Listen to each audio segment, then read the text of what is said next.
Elle occupe pour la région liégeoise 668 personnes et possède un parc de 219 véhicules qui circulent sur 42 lignes à desserte urbaine, mais aussi interurbaine et rurale. Les bus de la SNCV parcourent annuellement 19 millions de kilomètres et transportent 29 millions de voyageurs. Écoutons M. Botton, son directeur régional. Les principaux facteurs qui interviennent dans les dépenses sont le gasoil, dont le prix, pendant ces 15 dernières années, a été multiplié par 6, et également le coût de la journée de travail, la journée de 8 heures prestées, qui a été multiplié par 5,65.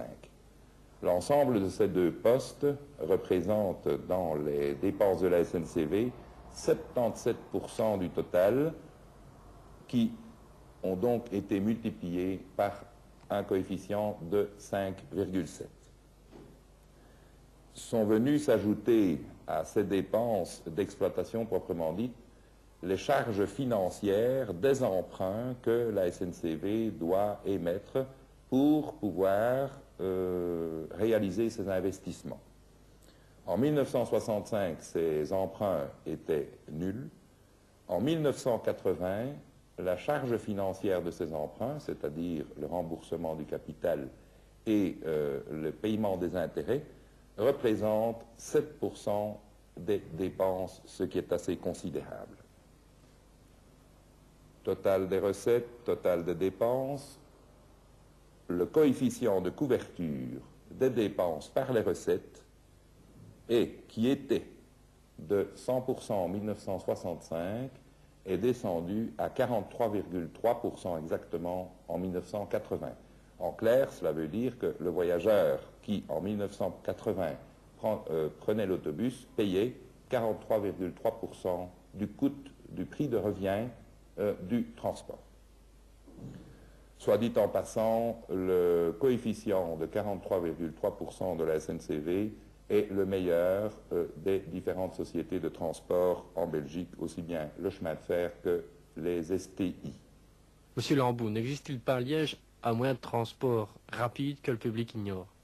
Bien sûr, et nous n'en avons pas parlé, mais il y a effectivement, au fond, un genre de métro constitué par les trains électriques de la SNCB et qui desservent tout le sillon de la Meuse, Herstal, Milmort, Liers, Anse, et alors là vous avez la grande transversale venant de Bruxelles et repassant au Guillemets par Montigny et se dirigeant vers Verviers. Cette carte vous montre en gros trait noir ce fameux réseau électrifié et entrée vers ici, pointillé en noir, vous avez la ligne qui se rend vers Visé et qui est actuellement en cours d'électrification et qui, on peut l'espérer, sera réouverte également au trafic omnibus pour desservir la ligne vers Wantre.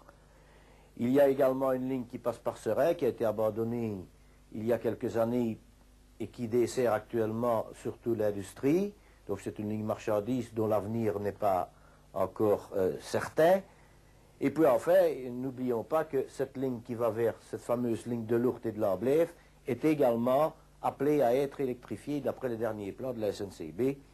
Et on pourra alors relier Esneux au Niméry, Poulseur, c'est-à-dire toute commune dortoir de la ville de Liège, et les relier rapidement au centre. Mais déjà, dès à présent, vous savez que lorsqu'on arrive au Guillemets, il n'est même plus utile de sortir de la gare pour se rendre dans le centre, puisqu'il y a un arrêt à Jonfosse, c'est-à-dire à 5 minutes du pont d'Avroy, et à la gare du Palais, en face de la place Saint-Lambert. Et un seul exemple comme vitesse, car au fond c'est la vitesse qui nous intéresse, de Flémalautre, centre, jusqu'à la place Saint-Lambert, c'est-à-dire la gare du Palais, il faut en train omnibus 20 minutes, en train direct 15 minutes, et en autobus 43 minutes. Je crois que ça se passe de commentaires. Si l'on ajoute donc aux 1212 travailleurs de la STIL les 668 travailleurs de la SNCV et les 3000 travailleurs de la SNCB, on arrive pour la région liégeoise à un total de près de 5000 travailleurs pour le secteur des transports en commun.